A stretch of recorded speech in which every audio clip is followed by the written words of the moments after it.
Luka Doncic, 5-time All-NBA member, 5-time All-Star, last year's scoring champ, recently made the NBA Finals for the first time ever, one of the best players in the NBA, and most importantly, looking to become the best Dallas Maverick to ever wear the jersey. Oh, wait. Oh no, this can't be. On February 1st, 2025, Nico Harrison of the Dallas Mavericks will become public enemy #1 of the Dallas area and trade away Luka Doncic to the Los Angeles Lakers for Anthony Davis, Max Christie, and a future first-round pick.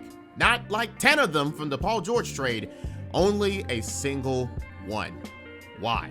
Due to conditioning and not wanting to commit to one of the best players our generation has seen long term. I don't think he will understand what he just did and just how this will affect the NBA landscape, as you gave the most storied franchise in this league its next headliner for a decade and what will possibly be created from this. But the real question is, just what created this trade in the first place? Luka Doncic just brought the Mavs back to the finals for the first time since 2011, giving the Mavericks a fighting chance every year he's been in the league, and has smashed almost every expectation put on him and then some. So how can he just be thrown away like that and given up without any warning? Well, let's go back to the very beginning, 2018, and see the events that led up to this point and see if there's even a small indication of any of this coming at all. Because the Dallas area wants answers, closure, and most importantly, Nico's Johnson head on a pike in front of American Airlines Arena. With that being said, if you want to see more videos like this, be sure to like the video, as we are now officially on the road to 100,000 subscribers, so be sure to subscribe to be a part of that, and of course, to catch more videos. But as usual, this will be a long one, but you already know who it is. Rally! Before we go any further.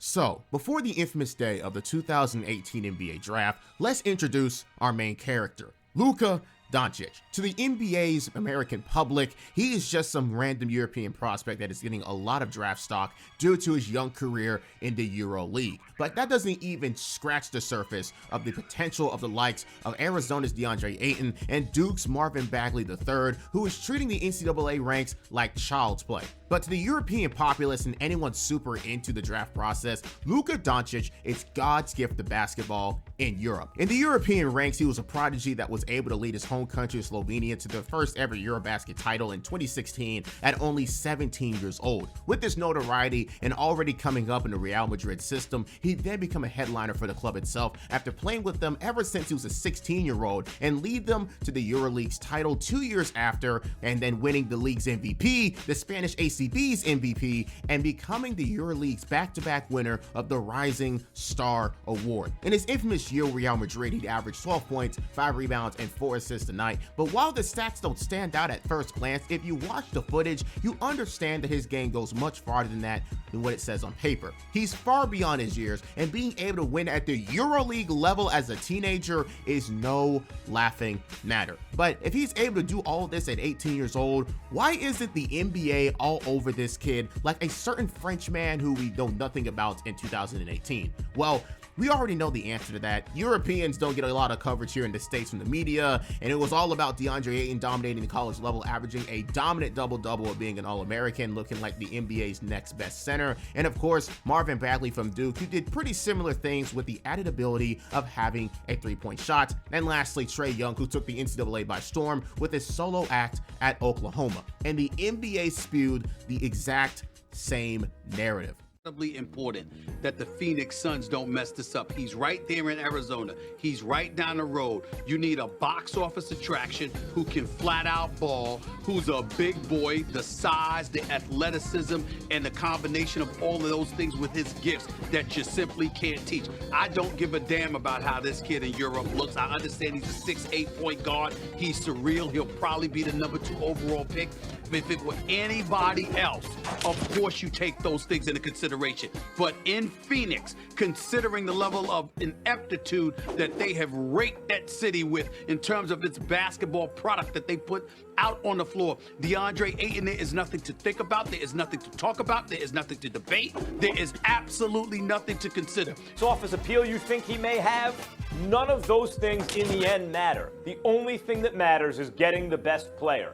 And while once upon a time I was convinced that was clearly DeAndre Ayton, I am no longer convinced because of his performance in the tournament. Maybe I'm being a prisoner of the moment, but I saw things Stephen A. He's more athletic than Okafor. But like Okafor, may not be as ideally suited to the modern game, or the postmodern game if you want to call it that, than some of the other guys in this draft. And I'm not talking about Doncic, who apparently doesn't react well to pressure on the ball. No, not great if he's going to be a primary ball handler. No, I'm not talking about either one of those guys. I look at guys like Jaren Jackson and Wendell Carter, and I see guys there. So with that being said, the 2018 draft came around, and we hear both Ayton and Bagley go number 1 and number 2 in the class. And finally, the man of the hour gets drafted right behind the 2 college standouts. With the 3rd pick in the 2018 NBA draft, the Atlanta Hawks select Luka Doncic from Ljubljana, Slovenia, and Real Madrid. And while this was a big moment for the Atlanta Hawks, it was only going to last for a few minutes as Luka was being shipped to the Dallas Mavericks for Trae Young and a 2019 first-round pick in a deal already made before the draft. The Wonder Boy has touched down in the NBA, and what a franchise to come into with the Dallas Mavericks, who was already once headlined by German Jesus himself, Dirk Nowitzki, playing his last season with the team. But no one just knew what they had yet, and the mistake the other 3 teams in front of them made in not taking them. As of right now, the Mavericks are in a very weird place in the 2018 offseason with rookie Luka. They recently already drafted Dennis Smith Jr., who in last year's draft was the point guard of the team and a very dominant player usage rate-wise, who had one of the largest rates for a rookie in NBA history. However, his stats didn't show much to be desired outside of his defense and playmaking, and of course, his athleticism. The Mavericks already had depreciating assets in the incoming DeAndre Jordan, who was signed via free agency this year. Harrison Barnes, who at one point was given a massive deal to take him away from the Warriors to have him be their main player, but of course, as we know, that didn't turn into much either, and the Mavericks are just honestly looking for answers, and Luka is a part of their long list of attempts to find it. The team isn't looking so hot, but like I said earlier, the Mavs just didn't know how big an investment they were going to have in the 19-year-old European sensation. With a day 1 lineup of himself, Wesley Matthews, Dennis Smith Jr., Dorian Finney-Smith, and DeAndre Jordan, the Mavericks were probably fine going back to the drawing board and just seeing what comes out of this interesting group of players. But then something weird would start happening. The Dallas Mavericks were ahead of schedule, and it was because of one Slovenian teenage sensation. Right before Thanksgiving. Indeed. Got it. There it is. In the corner, Luka goes in. How did he do it? How did he do it? That is Luka magic. Down to 8. Moves on Pullen. Takes it in. Hammers it home. Dallas has got the lead. Doncic throws down a sledgehammer. Wants a screen. Powell will set it. 10 left on the shot clock. Defender riding Luka to the basket. Oh, there it goes. There it goes.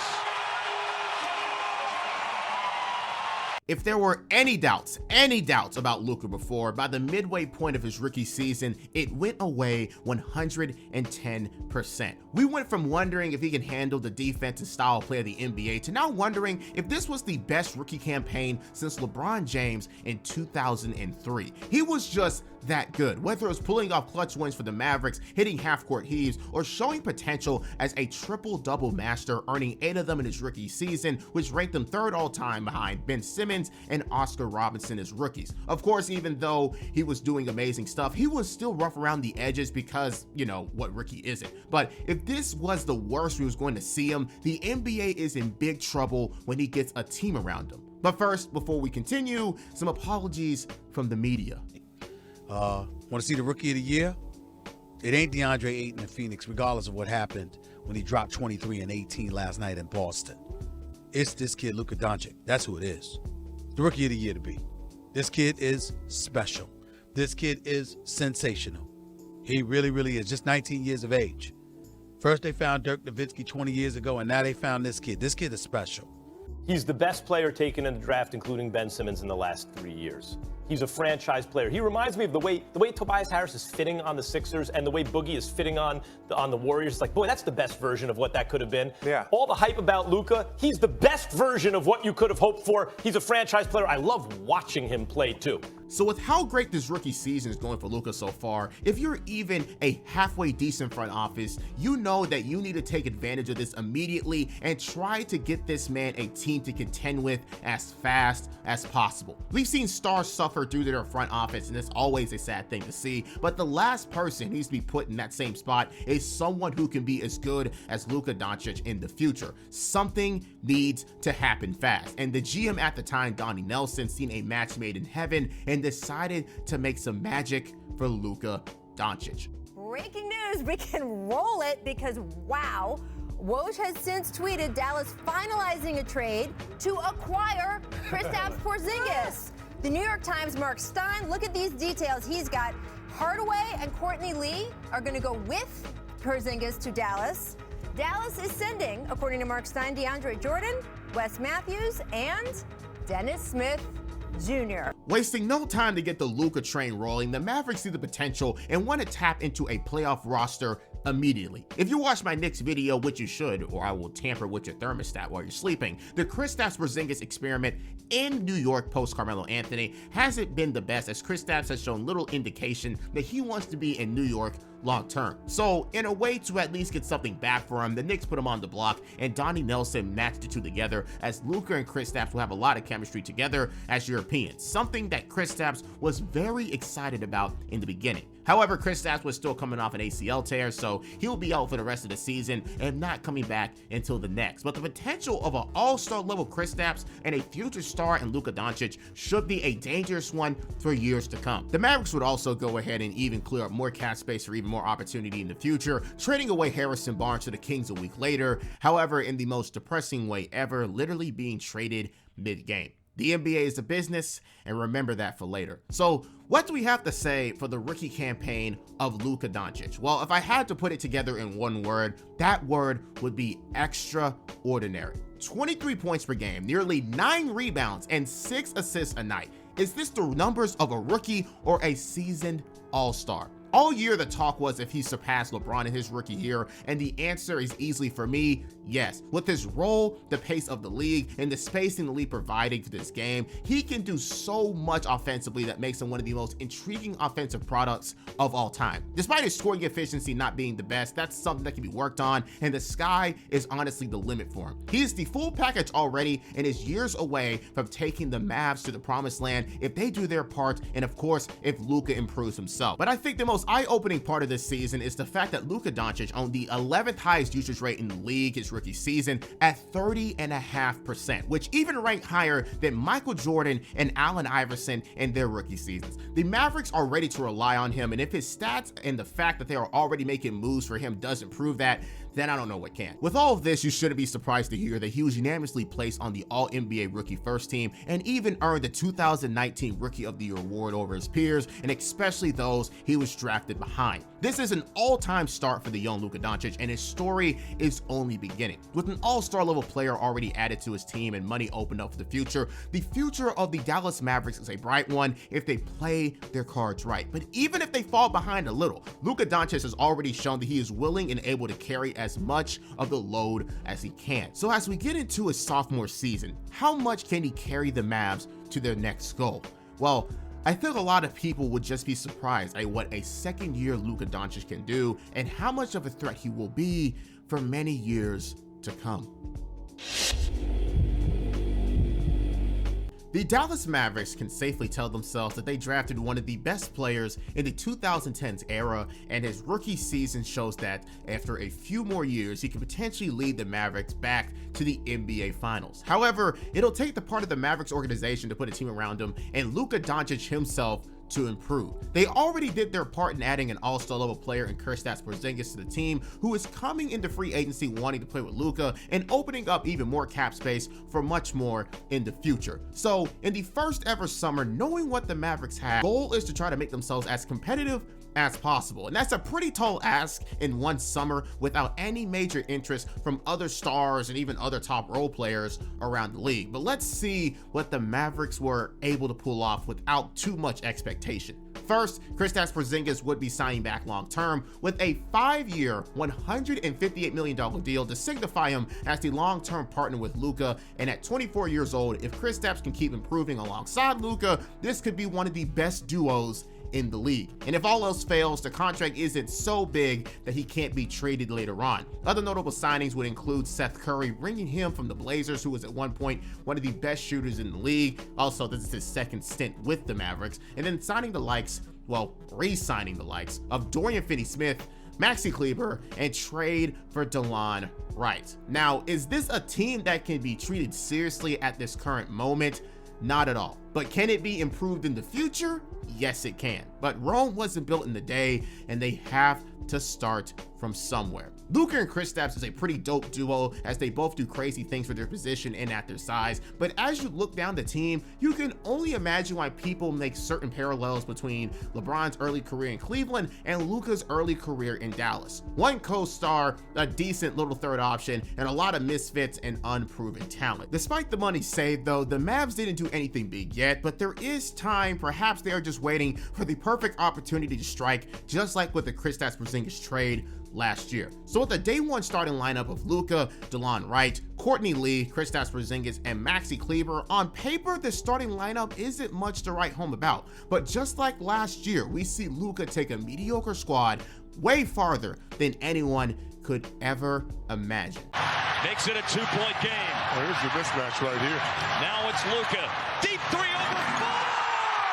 Luka Magic.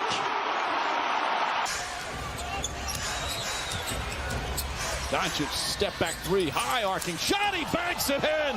Oh, Luka Doncic, such a clutch three-pointer. Doncic looking for that dagger. He found it. If Luka Doncic's rookie season was the appetizer, then his second season was a full 5-star course meal. His second season is the basketball equivalent of Lethal Shooters. I understand it now. Quote, obviously coming into a whole different league with a different style means you have to come to understand how it works and adapt, considering he came from the traditional play of the EuroLeague. But it only took one season for him to figure out the NBA's defenses as a whole and dominate. Starting off his sophomore year with a 34-point win against the Wizards, a triple-double against the Pelicans, and from the beginning of the season until December 1st, Luka was averaging 30 points per game with 9 rebounds and 9 assists alongside that. Remember, this is only the second season of Luka Doncic's career, and he's already looking like a seasoned MVP candidate and leading the Mavericks to a 12-5 start to go on with the season. But it doesn't end there. Kristaps Porzingis is the perfect second option for him, providing spacing out of this world and being one of the best shot blockers in the league. And we also would see Tim Hardaway Jr. and Seth Curry be 40% three-point shooters, and now also seeing the rise of Dorian Finney-Smith,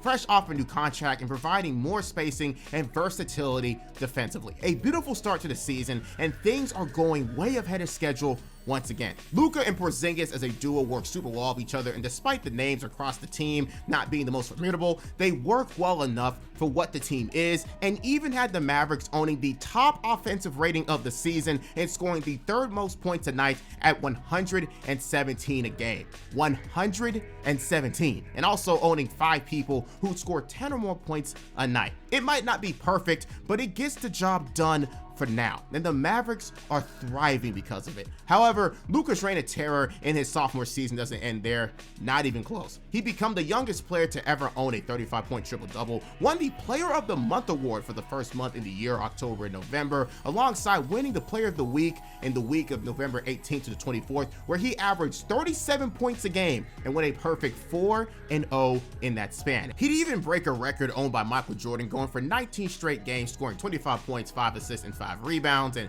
while I know it's a super specific stat, just play along. By the All-Star break, though, you wouldn't be surprised to know that the Mavericks are enjoying a 33-22 record and owning the 6th best record in the loaded Western Conference. And for his amazing play in this season so far, Luka Doncic will be awarded a spot in the 2020 All-Star game. And not just as a reserve, he would be a starter at only 20 years old, putting him on a short list of players who would ever even do that. And of course, the youngest European ever to earn that placement. Nothing can stop the Mavericks and Luka Doncic at this point. I mean, I know they're not one of the top teams in the West, but this is definitely a big thing to be excited about long term, with one of the best players in the league being on your team, and of course, the prospect of him being able to take you to the top eventually. But there would be one thing to get into his way and everybody else's way, and it's named COVID-19 stopping the NBA season. Shout out Rudy Gobert. And listen, I mentioned COVID in like, 3 separate videos by now. We know what it is, we know what it did, and we know how things turned out. Eventually,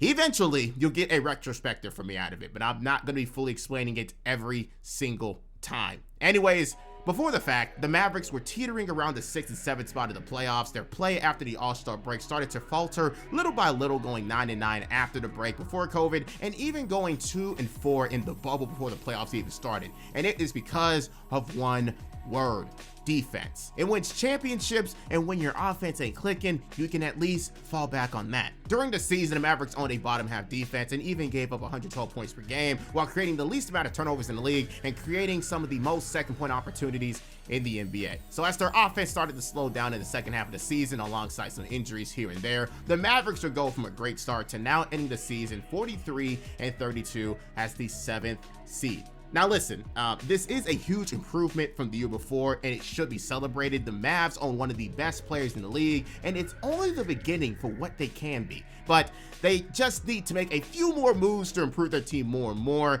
year by year, to creep with the likes of the Clippers, Lakers, and Nuggets, who are at the top for right now. Each team owns a top player at their position, a deep roster, and an impeccable system. The Mavericks have a top player, now they just need the other factors to be with them. But before we get into the playoffs, Luka Doncic will be celebrated once more, ending the season 4th in MVP voting and making him the 2nd youngest player to ever get up that high, and more surprisingly, the sum in the season on the first team All-NBA squad with the likes of other NBA legends. Ending the season with averages of 28 points per game, which ranked him 6th in the league, 8.8 assists a game, which ranked him 3rd, and was even top 20 in rebounds with 9.4 a game. And of course, the cherry on top, 1st in triple doubles with 17. He's the complete offensive package and was awarded with a placement on the first team due to it. But with an improvement from last year's standings and rosters wise, the Mavericks now make the playoffs for the first time since 2016, and their reward is Luka's first ever test in the playoffs, taking on the newly created duo of Kawhi Leonard, Paul George, and the Los Angeles Clippers. A top 5 offense and defense, and a very formidable squad from both their starting lineup and bench. But with this David versus Goliath matchup, most people had the Clippers winning, and for good reason. Sure, you have the best offense in the league, but against a top defense who has a lot of depth, they can match up as well as possible with the Mavs, and also have 2 of the best two-way stars in the NBA. ESPN even had a vote going 17-0 for the Clippers, and most seen the Clippers winning in 5 measly games. But of course, in Luka Doncic's first ever playoff series, the world really wanted to see just how he win or lose, even if it was highly likely to lose. And despite the huge gap in talent, Luka was going to give it his best shot. Game 1 of the NBA playoffs with these two teams are all about both teams filling each other out, and Luka Doncic was ready to give it his all from the very jump. With 19 points in the first half and leading the game 69-66, it is safe to say that the expectations of this series has almost been shattered immediately. The Clippers have no way to stop Luka, even with Kawhi and Paul George taking turns trying to guard him, and when you add in Tim Hardaway Jr. and Kristaps' impact offensively, also due to Luka's play, this series might just be closer than what people think. The first game would stay very close up until the 9:50 mark of the fourth quarter, with both teams going at each other on offense, and even though Luka would end the game with a game-high 42 points on 69% shooting in his debut, he did end up with 11 turnovers, and the Mavs did allow the Clippers to have 5 players score over double digits, with Kawhi and PG headlining with 29 and 27 apiece. The solo act of Luka wasn't enough, losing 110-118. 118 to 110, you know what I mean. However, with this immediate showing of dominance, it would only continue for Luka in Game 2, where the Mavericks would take an early 10-2 lead and would never look back, keeping the game the entire time in their favor. Led by Luka's 28, Kristaps contributed 23, and the Mavs would see 4 other players contribute 10 or more points. Despite all odds, the Mavericks are keeping teams competitive with our offensive firepower, and if they can keep things up, there might be a chance for a big-time upset in Luka's first ever series. However, the Clippers would retaliate with a win where the Mavericks would never be able to contend the entire game, taking a 2-1 lead, winning 130 to 122. In this game, we finally see Luka falter a little bit and others step up, but it just wasn't enough as he go 4 of 14. But when superstars falter in the playoffs, it is up to them to make up for it in the next game, and man, did Luka do that. By the fourth quarter of Game 4, the Mavericks were up 93 to 85 due to a 28-point performance through 3 quarters from Luka, alongside some help from an unexpected man in Trey Burke, who was signed late into the season and is currently replacing an injured Kristaps Porzingis, now leaving Luka all alone. Another strong performance offensively as a team. However, with former 6th Man of the Year winner Lou Williams providing 15 fourth quarter points and Kawhi coming clutch himself, the Clippers came storming back ready to take the 3-1 lead. And it could have happened when Lou Williams was fouled by Seth Curry from 3, which could have gave the Clippers a 1-point lead if he made all 3. But as he missed the third and no other team would score in the final minutes, we have overtime. And the dogfight would continue. Back and forth from both sides. Luka Doncic would tie the game with 50 seconds left, and with 19 seconds left would make a layup to take a 2-point lead to continue the potential upset of the playoffs. But after Marcus Morris makes a clutch streak from Kawhi Leonard's pass, this could have easily been the dagger the Clippers have been wanting for. But even in his second season, a certain someone is known for his clutch moments, and as usual, he comes through once again. Finney-Smith to inbound. Back to Doncic. Doncic pulls up, 3-pointer. Bang! Bang! It's good! Doncic wins the game at the buzzer! Due to a nicely drawn-up play by Rick Carlisle, a screen was able to separate Kawhi from Luka Doncic and get a switch for Reggie Jackson that created the 1v1 of a lifetime. And with this signature step back and creating separation to make the 3, he would go on and seal Game 4 by 1 point. No OT tonight. Ball game. This may be one of the best, if not the best play of the season so far, doing all he can to keep this team in the series, capping off a 43-point masterclass and tying the series 2-2. However, despite the momentum being on their side, the Clippers would retaliate, pulling out their belts and spanking the Mavs 154 to 111 as their below average defense finally showed up to play. But they can always attempt to come back 3-2 and forget about this loss. But off that great game, the Clippers never looked back and would shut the Mavericks down for 97 points and would win the series 4-2, ending the Dallas Mavericks season. Now again, this isn't something to be disappointed in if you're a Mavericks fan. Luka played his heart out, and at some times he was close to taking down one of the best teams in the league. And you have pieces who look pretty nice for the future. The only setback is the fact that Kristaps Porzingis would tear his meniscus during the series, which will carry over into the next season as he gets surgery and tries to heal from it. But it isn't the worst thing in the world as long as he pops back into form. These little things will be building blocks for the future, and despite the interesting circumstances of the bubble and the season in general, all the Mavericks can do is try to build upon this last season in some way. Maybe get some new talent, maybe a big time trade, just do something, because this won't be their final form, or at least many people hope it won't, going into the 2021 NBA season. With the way the 2020 season ended, there's a clear glaring question everyone is wondering when it comes to the Dallas Mavericks. How can they improve their roster for Luka Doncic? The Mavericks played it really safe last year with their only free agency signing being Seth Curry and all the other ones coming from re-signings of other pieces already on the team. But at some point, the Mavericks will need to be aggressive and make a move. Sure, Doncic is only 20 going on 21, but when it comes to owning a top tier talent at his age, it's better to invest as soon as possible to go after contention ASAP, because Kristaps and a bunch of unproven talent will not be enough unless Luka goes 2018 LeBron mode every postseason, and that's not even too far-fetched to even imagine. So what does Donnie Nelson and the Mavericks do in the 2020 NBA offseason?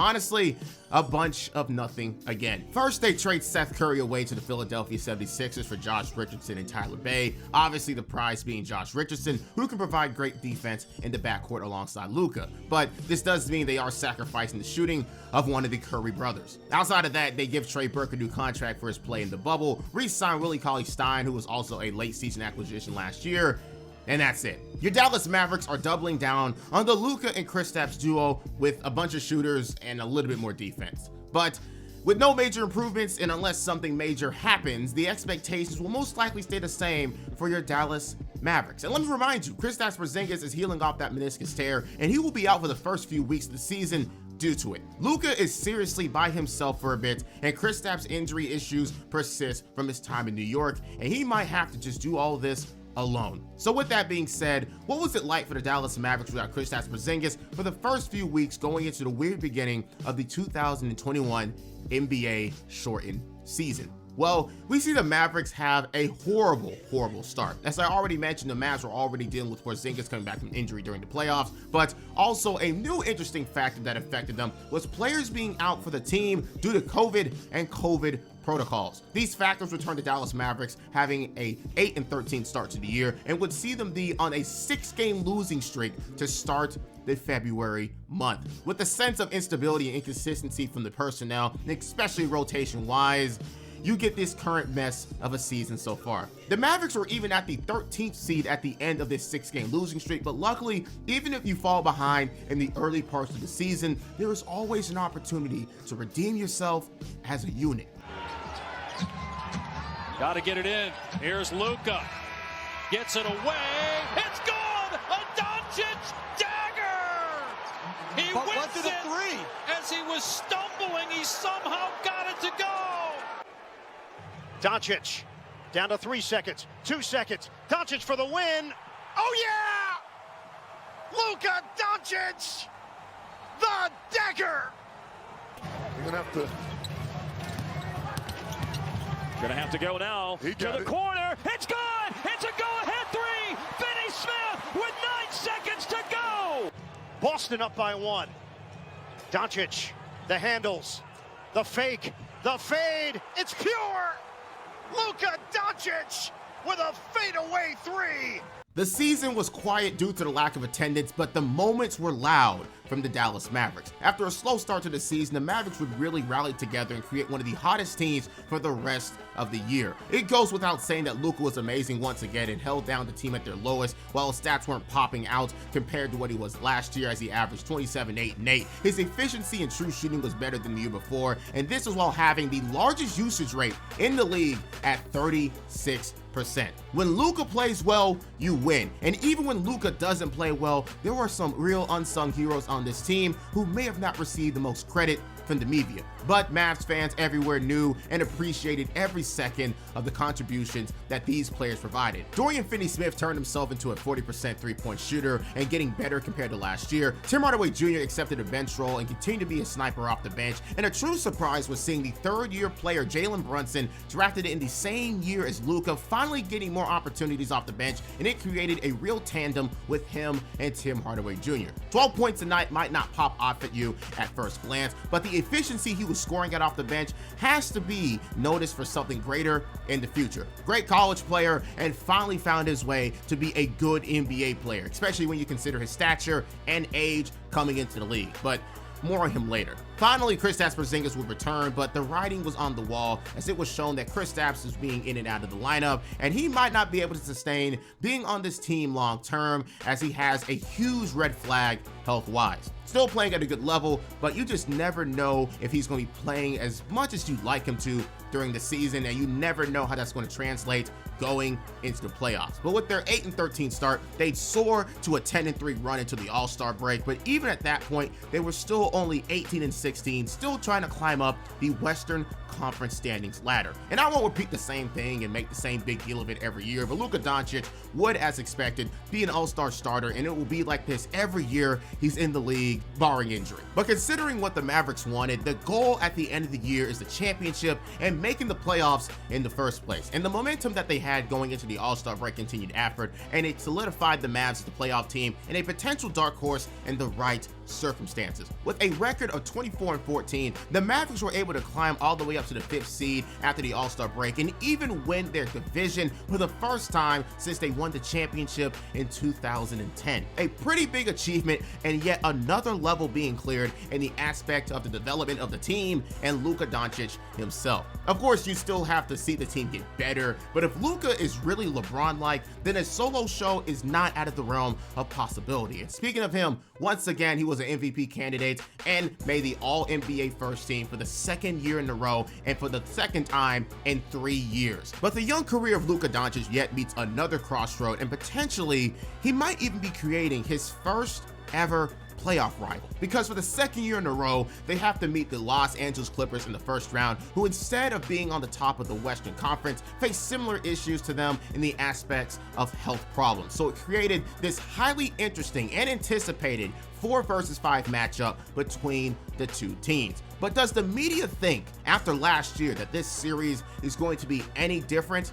Not at all. 17-1 tally from the experts, but all agree it would be tougher than the last. But it's the same issues as last year though. Better roster, more talent on the top end, and a lot more playoff ready compared to the Mavericks, who really just rely on their offense mainly because if anything, their defense regressed to being in the bottom 10 this season. So if the shot's not falling, the Clippers will take advantage of that big time. So how does round 2 between these two teams turn out with potentially Luka's biggest rivals so far? Well, the Mavericks are shocking the world once again like they did last year. They start off the series hot with a 2-0 series lead and taking over home court advantage. And it's all headlined by the man of the hour, Luka Doncic. 31 points in game 1 with Tim Hardaway Jr. drilling 5 threes and the Mavericks making 17 threes in general, dominating the entire game and staying in the lead. And game 2 was the same thing. Mavericks dominated early, barely allowed the Clippers to get close and lose their lead, and Luka Doncic dominated with 39 points and Tim Hardaway Jr. coming through with 6 more threes and Kristaps Porzingis getting an efficient 20 points. When the Mavs are hot, they are a hard team to stop, and their offense is truly winning them these games so far. The Clippers are playing well themselves, they just can't stop the Mavs enough to win, and unfortunately, that's just how things go. However, as they steal home court advantage, this series will become vastly different. Kawhi Leonard and Luka Doncic go back and forth in one of the best games of the playoffs so far, with Kawhi Leonard going for 36 points while only missing 4 shots the entire game, and Luka scoring 44 himself. But a clutch fourth quarter for Marcus Morris going 3 of 3 from 3, and some clutch Rajon Rondo action seals the game for the Clippers, now making it a 2-1 series. Then game 4 sees the Clippers fix their rotations to better suit guarding Luka and taking advantage of the fact that Kristaps is not dominating the inside or on the boards with Nico Batum starting, and it sees Luka Doncic have his worst game of the series so far, shooting 9 of 24 and losing again to tie the series 2-2. 2 crucial games lost that could have been used as momentum to go to the next round, but now this series is back to being competitive and the home court advantage lies in the hands of the Los Angeles Clippers. And with there's 2 split games where game 5 saw the Mavericks control the entire game and avoided a fourth quarter comeback from the Clippers despite Luka's 42, and game 6 coming with a loss because of a 45-point masterclass from Kawhi, you now know what that means. Game 7 at the Staples Center in a series where in multiple cases they could have won by now. But some big time games from Kawhi and other role players at times created this current situation and could mean the Mavericks could blow a 2-0 series lead. But once again, the differences between these two teams are shown once again with another offensive barrage from the Clippers making 23 pointers. They were able to keep the Mavericks away despite Luka's 46 points trying to solo this game for himself. But with the lack of help offensively and especially defensively, the Mavericks' weakness was abused once again in the most crucial game of their season, seeing them lose in the first round for the second year in a row. With Luka Doncic averaging an amazing 35 points and 10 assists in those 7 games and shooting a legendary 49% from the field and 40% from 3, you cannot deny the Mavericks are knocking on the doorsteps of being perennial contenders, but their team isn't there yet. Luka can put up some crazy numbers with the lack of defense to take on star talent, especially those who have a track record like Kawhi, who there are plenty of people who can do similar things. This will be the true downfall if they can't defend or outscore these certain teams. But obviously, going full offense is a double-edged sword in the NBA. So as we close on yet another great season ended prematurely, there is a clear thing that the Mavericks need to do. Make this team better. There are clear holes and someone's got to patch them up. What will it take for the Dallas Mavericks to get to that point? Well, the answer is obviously change, and there's going to be a lot of it. 2 straight first-round exits, a lack of roster improvement, one of the worst defenses in the NBA, and an over-reliance on Luka's abilities for wins. Something has to change within the Mavericks all over for Luka Doncic and the Mavs to take that next step I am sure they're looking for. And finally, the Mavs are going about things in an aggressive way to get to that goal. On July 16th, 2021, the Mavericks would fire GM Donnie Nelson from his role of GM after more than 20 years with the teams from the man up top, Mark Cuban, who was still the majority owner at the time. He was credited for his talent of finding Dirk and Luka before anyone else, and of course getting them in the draft due to it. But with how things are going, something needs to happen for this team to be able to contend sooner rather than later. Of course, later next year, we found out there was a wrongful potential termination lawsuit due to the harassment accusation that Donnie Nelson knew about involving someone on the Maverick staff to Donnie Nelson's nephew in 2020. But at the same time, before that lawsuit came to light, it made sense the Mavericks needed to hustle to make themselves a contender. Also, the lawsuit was settled out of court for the people who wanted to know more information on it, but more moves would need made as Rick Carlisle will resign from his head coaching position after 13 years with the team with no real reason for it. But sometimes an organization needs a new coat of paint to make everything fresh, and that's exactly what the Mavericks intended on doing. So a new coach and GM combo might just be what the Mavericks need for now. With that being said, just who would the Mavs introduce as the next era of the front office and coaching staff? Well, both members would be hired on the same day, but first we have to start with the GM of the future, Nico Harrison. If you watched my Knicks video, which you should or I will drown your pet goldfish, when the Knicks hired Leon Rose, it was because of the connections he had within the league that could bring more star power in the future. While Nico Harrison at the time was a much sought after commodity in the front office world due to his connections within Nike, where he represented the likes of Michael Finley, Dirk Nowitzki, Tim Duncan, Jermaine O'Neal, Michael Jordan, and even Kobe Bryant. But to this day, people go after him for his infamous botched interview with Stephen Curry to potentially bring him to Nike, which would include not offering him a signature shoe, giving him a presentation that was meant for KD, and even calling him Seth instead of Steph. But that was all just allegations, which made him go to Under Armour, and his job, just like Leon Rose, is to use his influence to create trades and signings for the betterment of the Mavericks organization, especially considering his role with Nike, where a lot of stars within the NBA world are signed with to this day. But while the hiring of Nico is pretty low-key and not very talked about, the head coaching hiring was immediately hated by some people, most people. I really couldn't tell you. I just know that people didn't like it. And that person would be Jason Kidd, who to this point hasn't had the best resume as a coach so far. And of course, his PR isn't the best in his personal life, that people still hold over him to this day. But when it comes to his philosophies on basketball from a defensive standpoint and the knowledge and mentoring he can give Luka as a Hall of Famer and the many accolades he earned in his time in the league, this might just be a match made in basketball heaven. With these two hirings made, there are some lofty expectations that need to be met in this upcoming season, but just like the last few years, the offseason was pretty quiet once again. They got rid of Josh Richardson and then signed a 3-and-D shooter in Reggie Bullock, who played well in New York, proceeded to sign back Tim Hardaway Jr., and that's it. Very quiet, same group of players, and it's time to put faith in the Luka and Porzingis duo. But just like last year, the start of the season for the Mavericks was tough and caused for a lot of concern. First, Kristaps Porzingis has lost his shooting touch from long range and is now shooting under 30% from three somehow. Second, the Mavericks offense under Jason Kidd so far isn't looking the best in general, as they went from being a top offense in the last 2 years to now being below average and even having the slowest pace in the league. And lastly, Luka Doncic would suffer his first major injury, facing a left heel contusion, which would leave him out for 10 games, missing half of the month of December. By New Year's Day, the Mavericks were in the same spot as last year, 16-18, under 500, but luckily for them, the Western Conference was an injured mess at this time, so they owned the 8th seed. But also like last year, the Mavericks found their stride, and for the rest of the season, they looked damn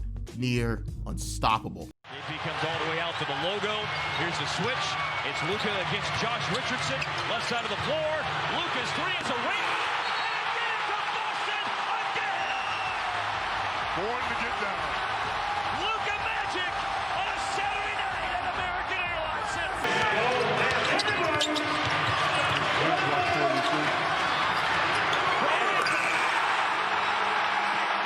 Away from Luka into the backcourt. He'll pick it up. 6 seconds. 5 seconds. It's going to take some Luka Magic to save the possession. And that's what it is! Long pass by Luka.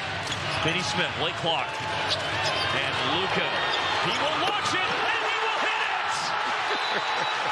It is party time in Dallas, Texas! For the second year in a row, your Dallas Mavericks have found what they needed to do to be successful after a stressful beginning of the season. And it starts once again from the top, with Luka Doncic coming back healthy and with a lot of clutch plays. Luka doing good is a given at this point, but once again, we get more new names who end up contributing a lot to this roster. This time around, and Jason Kidd relying on the duo of Luka Doncic and his draft day partner in Jalen Brunson to be the backcourt of the future, and Jalen Brunson is fitting really well in the starting lineup as a secondary scorer, and especially as a secondary playmaker for this team. His efficiency is great, and the Mavericks even tried to sign him to an extension, but he outright rejected it the first time. But it's fine, they can try again in the summer. More on that later. Outside of that, the Mavericks would steamroll the NBA in the month of January as they ended things off with a 12-4 record. But this month would also have another main headline for the team, as Kristaps Porzingis would miss time due to a knee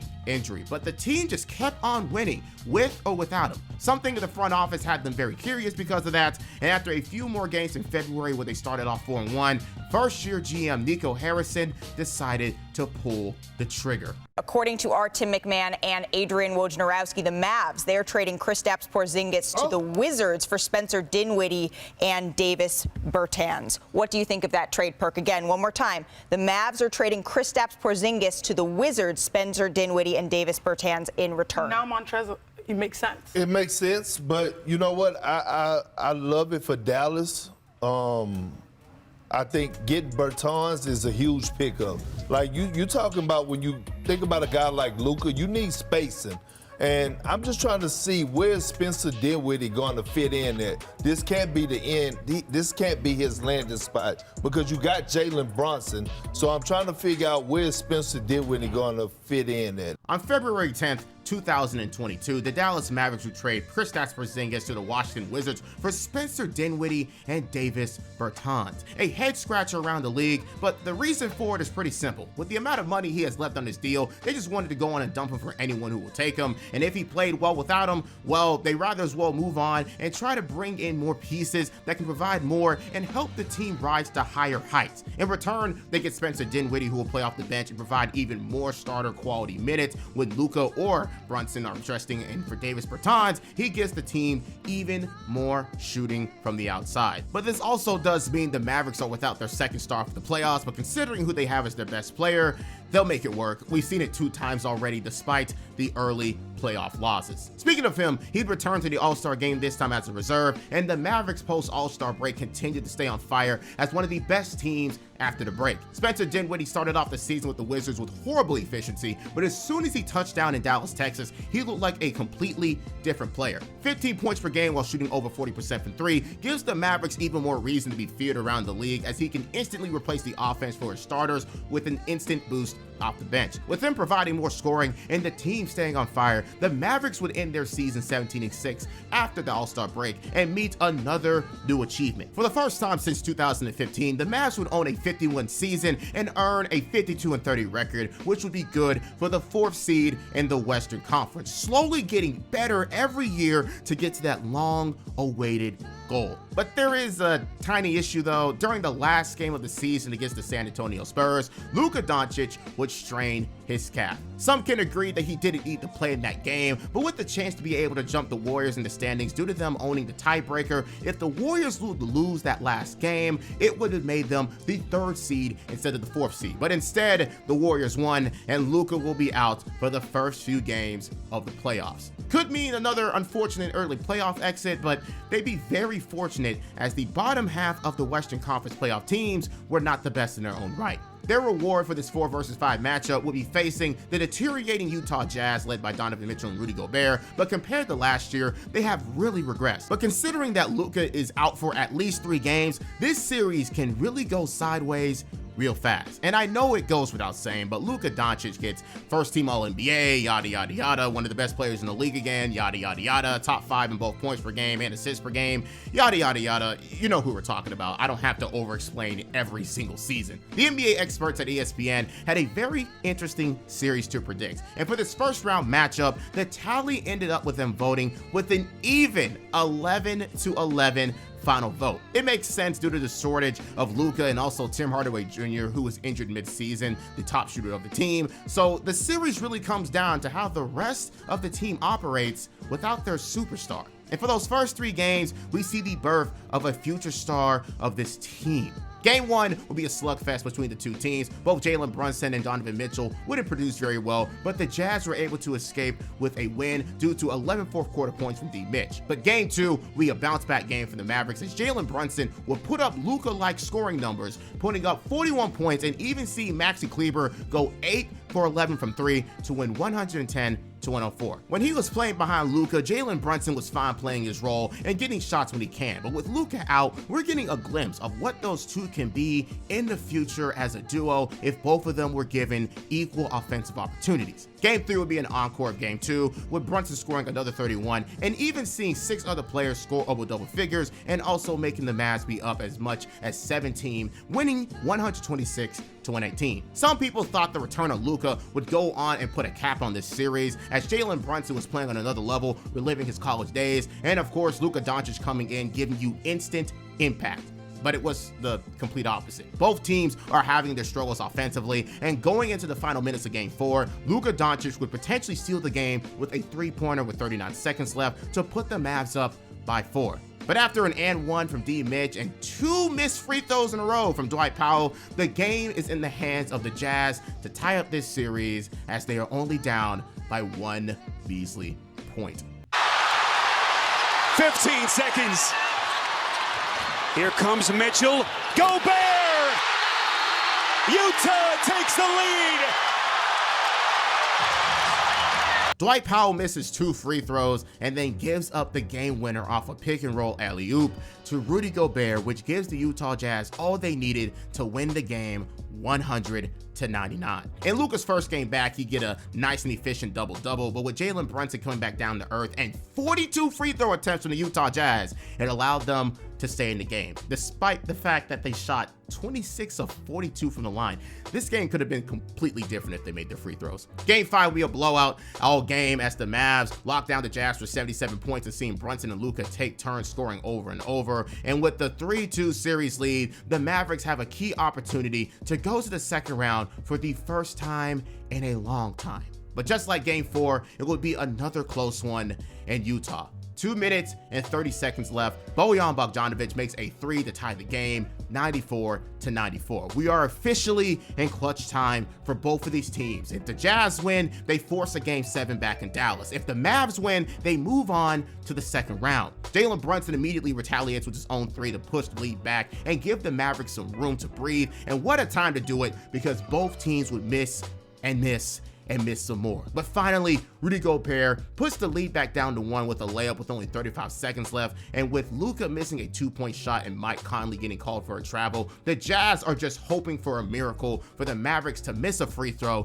to give them one final chance. A foul to Jalen Brunson would send him to the line, and the 84% free throw shooter misses the first free throw, immediately giving the Jazz a chance to tie it up. And then he makes the second. And with 4 seconds remaining in the game, Bojan would miss the game-winning 3, and the Mavericks would survive this series 4-2 off the efforts of Luka Doncic and Jalen Brunson. This series gave us a lot of love with Jalen Brunson having a coming out party with his performance in the first round, averaging 27 points per game and looking good for most of the series. And with Luka returning, it'll only give him better looks as the defense focuses more on him in the next round. The next team they face, though, will be their biggest test yet as they go against the best team by far in the NBA, the 64-18 Phoenix Suns, led by Devin Booker and their world-class depth and a top 5 rated offense and defense. While they don't have a top-end talent across the league, the way they play basketball is so effective, with D-Book leading the scoring efforts, CP3 making his teammates better and leading the NBA in assists, and owning 4 other players scoring over 10 points or more. Can they beat the Suns? Well, according to ESPN, it wasn't happening, with a 20-0 vote for the Suns. Again, it makes sense this time around, but for me at the time, I could really see it happening, but it wasn't going to be easy. The first 2 games would confirm the experts' bias, though. Despite Luka's 45-point explosion, the Suns torched the Mavs on defense and even started the game up 22-7 and were up 96-79 at the end of the third and lost 121-114. Game 2 was more of the same, with another complete demolition of the Mavs defense, led by CP3 and D-Book combining for 58 points. And the Mavs have to admit it to themselves, if they want to win this series, they have to rely on their defense. Luka can only do so much, putting up 40 points per game in the first 2 games, but he also needs to step it up defensively himself. If the team can understand that, they can come back in this series. Back in Dallas, we'd see a real change from the Mavericks as they create 17 turnovers, 7 of those coming from Chris Paul, and shutting down the Suns for 94 points to win 103-94. And with the same strategy the next game, they'd force another 17 turnovers to officially tie the series up 2-2, and even headhunting Chris Paul personally, making him foul out in 23 minutes. This seems to be a real strategy going after the 36-year-old CP3, and believe me, a certain someone was noticing, and then everyone decided to notice. Game 5 and 6, though, would be where the series became its most interesting. A near 30-point loss from the Mavs in Phoenix, and the Mavs retaliated with a near identical score in Dallas, making the Suns give up another 22 turnovers. So you know what that means. Game 7. This series has given us everything. Great basketball, amazing solo performances, coaching adjustments, and now we meet at a Game 7 where everything will come together for this final game. How does this game, where 3 All-NBA members go for the opportunity to make it to the conference finals, go? Well, is this the dagger?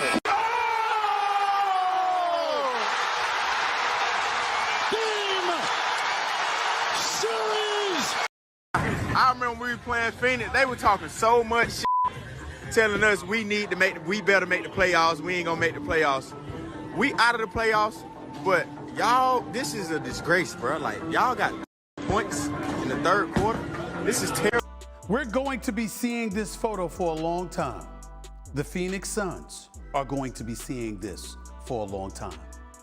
This shot will hang on permanent display in the Museum of Ass Kickings. I already made a video on the Suns and their failures, so I won't even comment on this like I'm talking about them, but the Mavericks put on an absolute clinic on both sides of the ball in this final game. They couldn't miss, the Suns couldn't produce, and with a halftime score of 57-27, the game was over at halftime. Your Dallas Mavericks have made it to the conference finals and are 4 wins away from making it to the finals in the 4th season with Luka Doncic at the head of this operation. With a game like that done, their confidence has to be through the roof. You just beat the best team in the league from the regular season. You probably feel like you can take on anybody at this point, and the anyone they end up having to face in the conference finals ends up being the Golden State Warriors, who, and let me remind you again, they already beat 3 out of 4 times in the regular season. They match up with them pretty well, and a lot of people, including myself, were rooting for Luka to make his first ever finals. So the hype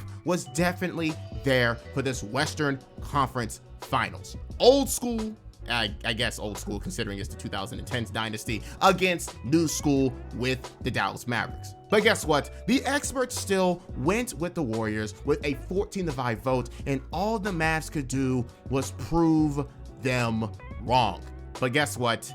The Mavs were down 3-0 in the conference finals, and the Warriors were cooking them offensively, with 6 players scoring over 10 points or more. Luka once again can do all he wants, scoring 40 points or more in games 2 and 3, but when the Warriors are clamping his teammates up and scoring themselves at an elite level, it makes the Warriors look like they are back in their peak 2010s form. Can the Mavericks even realistically think they can come back at this point? Well, we'd see the Mavericks make 23s in Game 4 and win, but that's not a normal game for them. It's an outlier. And Game 5, with their backs against the wall in Golden State, Luka for once couldn't put up the numbers he wanted, shooting 10 of 28 from the field. And once again, the Warriors would dice the Mavericks with 6 players scoring over double digits. Absolute domination from the Warriors. 4-1 series win, and the Mavs are once again knocked out of the playoffs. But listen though, the Mavs cannot be upset. Sure, the Warriors would go on and win the finals against the young Boston Celtics, but the Mavs were right there and are now able to tell themselves that they can compete for a championship on a yearly basis. Only problem is, no one will believe in them as long as they have their current roster. At the end of the day, they'll need to add more talent or add another star to make them more serious threats, because as of right now, they can still be outdone with talent and a good enough system, as we saw from the Golden State Warriors. For now, their goal is to bring back Jalen Brunson, make some moves, and repeat the success and then some going into 2023. But that's easier said than done. So as we go into the summer, will the Mavs be able to complete this goal and become the threats that everyone wants to see them to be? Well, that depends on what the GM Nico Harrison can do and show why that he was a good hiring in the first place. So far throughout the Luka Doncic Mavs era, the common trend the Mavs have seen themselves in is the way they exceed expectations and have been sneaky threats every time they made the playoffs. From putting the Clippers to their wits' end 2 years in a row, to making it to their first ever conference finals with Luka due to his play and minor upgrades to the roster. An emphasis on minor there, because the Mavericks can win it all with Luka. There is no doubt about that here. He is a playoff demon, but the Mavericks still haven't found Luka a suitable partner for the long term that can be impactful as him or just fit well enough. We had Kristaps Porzingis for 2 seasons, but if his health in the last year was any indication, that he wasn't going to be anything serious if they kept it up. So now, as we get into the summer of 2022, what will the Dallas Mavericks do? Well, they try to upgrade their roster with a low-risk move that'll surely give them more of an offensive boost. Time for a quick take. Let's get it. Stephen A. The Dallas Mavericks are acquiring center power forward Christian Wood from the Houston Rockets in exchange for the number 26 pick in the 2022 NBA draft and 4 players with expiring contracts. Sources telling ESPN, was this a good trade for Dallas? I think it's a good trade for Dallas. Christian Wood's got a lot of talent. He can give you 20 and 8. He's got that kind of potential, and Luka needs somebody that he can rely upon to give the ball to offensively. I think that with Spencer Dinwiddie and the other pieces that they have in place, it's a very interesting pickup for the Dallas Mavericks, to say the least. I like it. With the Mavericks clearly in contention mode, they are now buying in as much as they possibly can. On June 24th, 2022, the Mavericks would trade 4 players and their 2022 first-round pick, Wendell Moore, to the Houston Rockets for Christian Wood. His story is yet another success story from the G League, who was able to get his chance on a tanking Rockets team where he showed out and balled for multiple seasons. However, as he never showed himself to be a star-level talent, known as one of the worst defenders at his position, and most importantly, is coming up on a contract year, he is going to want to get paid, and the Houston Rockets aren't willing to write a check. But again, this is a really low-risk, high-reward move for the Mavericks. They get an uber offensive center who can create his own shot off the bench, and considering that he is off the bench, the defensive lapses won't matter as much as long as he's scoring. Dinwiddie and him off the bench will make for a pretty lethal duo, but there's one problem that might jeopardize that. The Dallas Mavericks are fumbling hard bringing back Jalen Brunson, and it's not looking good. Now as a free agent, Jalen Brunson was attracting more suitors, especially after his playoff performances. And at one point, Jalen Brunson was fine. He was absolutely fine and willing to take a 4-year, $56 million deal during the seasons. And as the Mavericks said no, for some reason, they now have to deal with him in the summer, with many other teams willing to give him unfathomable amounts of money. But due to their unwillingness to get it done during the season, they lose the budding Brunson to the New York Knicks for a lucrative 4-year, $104 million deal, meaning once again, Luka Doncic is left all alone. With that signing now confirmed, it puts Dallas in the danger zone. Luka has no real second option. There were no notable signings to be made during the free agency period, and just after making their conference finals appearance, your Dallas Mavericks are potentially in a similar spot, team-wise at least, to Luka's rookie year. We've seen Luka make a team rise above being mediocre, but with a roster that's worse than mid, is there really much he can do here? So what did ESPN think the Mavs were going to do in this interesting season due to their lackluster offseason? Well, they surprisingly ranked the Dallas Mavericks as the 10th best team coming into the season with a predicted record of 49-33, and very much given the offensive depth the Mavericks had, a lot of credit, and thinks it'll be enough to replace what Brunson can do, especially with Christian Wood being added. And with the day one starting lineup of Luka Doncic, Spencer Dinwiddie, Reggie Bullock, Dorian Finney-Smith, and JaVale McGee, again, not a great lineup to throw in the NBA, they are ready to start their 2023 campaign. But with Luka Doncic, quite literally, anything can be possible. And you know what? The Mavericks were exactly what people thought they'd be in the season. Regressed, but still able to compete night to night. And as usual, Luka Doncic did as much as he could to make the Mavericks a playoff team. High pick and roll involving Luka and Powell on the double. Finney-Smith, Bullock, he's driving it and looks for Finney-Smith. It's a loose ball and Luka picks it up. There's some Luka magic. Ain't nobody in this game who's got a knack for doing stuff like that than the Slovenian El Niño Maravilla. Using the screen, backing away, one-on-one with Lopez. Doncic, put him in the mixer. Doncic for the lead. Finds Hardaway, maneuvers away from a closeout. Luka maneuvers away from a closeout. And that is about the best dunk we've ever seen out of Luka. Nothing shocks me about this game. And that drew rim. It's still loose. Luka got it back. He did it. An improbable comeback by Dallas to tie it with 1 second left. It's unbelievable. It takes a really special player to understand that his team isn't that competitive and rise himself the occasion to make them that way. If you were impressed with Luka before, then the 2023 season is where he shut up every hater out there and truly become undoubtedly one of the best players in the NBA. By January 1st of the next year, he carried the Mavericks to a 21-16 record and a 4th seed ranking, which is far and ahead of what some people expected them to be this time. But just like in years past, when the talent level was lower on the team, the Mavericks are fully into their offensive identity. But you know what I have to say, it starts with Luka at the top, but this time doing way more than ever. From the beginning of the season to New Year's, he was averaging 34 points, shooting over 50% from the field, and putting up some ridiculous stat lines. Whether it was with 60 point, 21 rebound, and 10 assist triple-double win against the Knicks, his 50-point explosion against the Rockets, or his many 40-point games. When Luka is hot, he cannot be stopped, and this turned into him becoming the December Player of the Month and even getting chatter of winning the MVP award for his efforts. But with him doing all that he can and attracting the defense to be solely focused on him, it allowed his teammates to play well also when given the opportunity. Spencer Dinwiddie upgraded his numbers to 17 points per game and kept the same efficiency from 3. Tim Hardaway Jr. is back and healthy and is drilling threes again, and Christian Wood has accepted his bench role and is thriving in it. But of course, the criticism of his weaknesses will weigh louder due to him being on a team that is trying to win, because remember, he is competing for a contract in the summer. With a top 10 offense and a top player in the league, there isn't a lot that can stop the Mavericks at this point.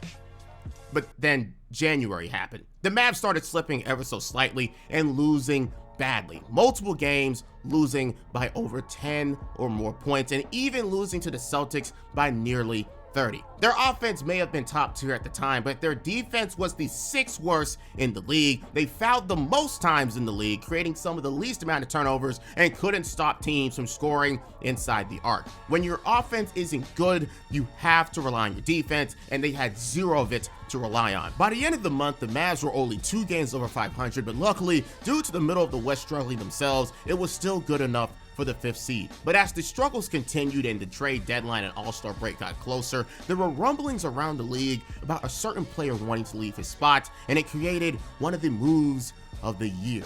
That blockbuster trade before the All-Star break.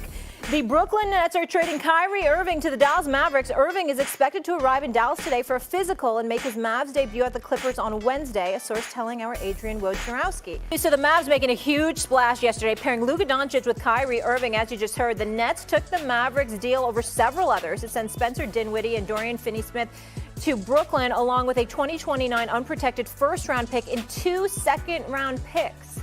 The New York Daily News page wasn't kind to Kyrie here. Quote, "He's your headache now."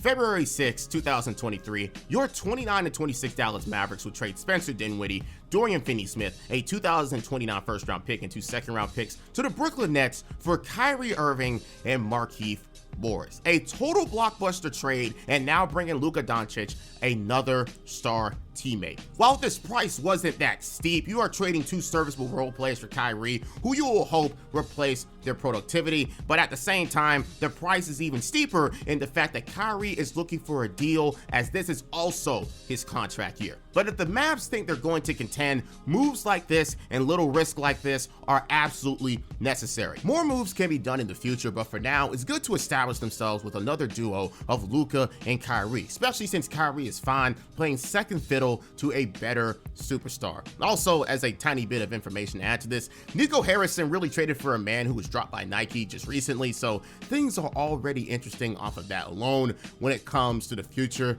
negotiations. But as the season continued, we meet again at the All-Star break where Luka Doncic makes it to the team, but you already know that. It's going to happen every single year. However, the real issue comes with this team trying to figure it out with Kyrie and Luka on the team together and less depth than ever. Off the jump, Kyrie was gelling really well with Luka. The only problem is the Dallas Mavericks continue to lose game after game after game after game. You know what? Post All-Star break, the Mavs ended their season 7-15. It would see Luka miss some games due to little tiny injuries here and there. And with the Mavericks already struggling all year without Luka, going 5-11 all season, the Mavericks would end their year 38-44 and would miss the playoffs for the first time since Luka's rookie season. Things were clearly just not the same as last year, and despite Luka's godlike effort, it wasn't enough. He needs more, and while he can get it done with Kyrie, the team altogether is just not the best. But the thing they can do going into the offseason is regroup and try it again. In fact, the Dallas Mavericks even intentionally lost the last few games on purpose to get their pick back in the Porzingis trade that landed 10th overall. Luka once again landed on the first team All-NBA squad, but this season was for sure a bump in the road. There are positives to this, of course. A full season of Kyrie and Luka has to be a playoff-worthy duo, but the rest of the team needs some work. This will always be the narrative for them though, but it becomes even stronger since they are obviously trying to contend, with the Kyrie move being a clear indicator. Things will be interesting to watch from the Mavs going into the summer because a lot more has to happen. Those two together are great, but with a mediocre roster overall, it won't be enough. So will the 2024 NBA season be a repeat of the last, or will something happen to finally make Luka Doncic and the Mavericks a real threat consistently for the first time in a long time? Well, we're back at square one potentially. The Mavericks have to look in the mirror and admit that they are right there to be able to call themselves a true contender in the eyes of the NBA. But they need to make a splash or two to take themselves to the top. Kyrie Irving is cool and all, but you need to bring him back. Christian Wood did a decent job off the bench, but is he even worth a long-term deal? And of course, the many holes that need to be patched up with proven, and I mean this, proven talent. They even have to decide if they want to use that 10th pick in the draft or maybe use it in another deal. A very loaded summer is ahead of them, and it could bring them potentially to the top team in the Western Conference. Or they can do nothing and suffer once more. First, the NBA draft with the 10th pick of the 2023 class. The Dallas Mavericks would pick up Cason Wallace from Kentucky. But don't get too attached because this deal will be immediately going to the OKC Thunder alongside Davis Bertans for a player they desperately needed, and his name is Derek Lively II from Duke. 7 feet tall, uber athletic, ferocious on the boards, and best of all in the NBA, he knows his role. At Duke, he played a very limited role at the center spot, but it doesn't matter if he only put up 5 points and 5 rebounds or 2 blocks tonight. His role on the Mavericks will be boosted with the likes of Luka Doncic as his point guard, and especially considering that the center depth of the Mavericks have been weak for the longest time in this era. No offense to Dwight Powell, but the center spot needs to be invested in immediately, even if he's just a simple rookie. Plus, Dwight Powell is quite possibly one of the worst starting centers in the league, and you sold me many times in fantasy basketball. But anyways, with their center of the future picked and highly raved about by many, now we have the free agency period. Kyrie Irving will be brought back on a long-term deal on a 3-year, $120 million deal to help the Mavericks make it to the finals, and also as a player option in 2026. But for once, we finally see the Mavericks make move in the summer period to really cause intrigue around the league. July 12, 2023, the Mavericks will be a part of a 3-team deal that would throw away Reggie Bullock in a 2030 first to receive back Grant Williams to the Boston Celtics in a sign and trade deal for a 4-year and $53 million deal. Now respected as a shooter and defender, Grant Williams comes to the Dallas Mavericks for a talent upgrade at the power forward position and gives the Mavs more of what they needed in last year as a Dorian Finney-Smith replacement. Now, is he as good as Dorian Finney-Smith? Probably not, but will he get the job done?